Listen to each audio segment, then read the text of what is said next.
moral injury has kind of really become a big topic of conversation recently. And in some ways, similar to professionalism, I think if you ask any one person, they'll have a different way of defining moral injury.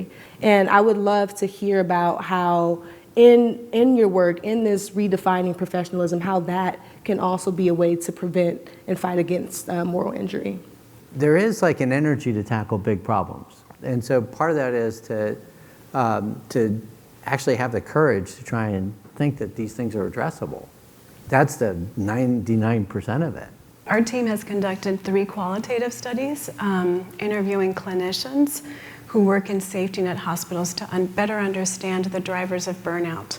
You know, there's a lot of reasons for moral injury, but one is sort of being compelled to provide care and that you think and that you know is suboptimal and goes against your ethics. There's a scene in the movie Airplane 2. It's an old movie, but I'm old, where he's trying to land the space shuttle on the moon, and the tower's yelling at him to keep the shuttle up, and he's like, I'm trying, but she's fighting me, and a boxing glove from the shuttle is punching him in the face while he's trying to land the shuttle. That's moral injury.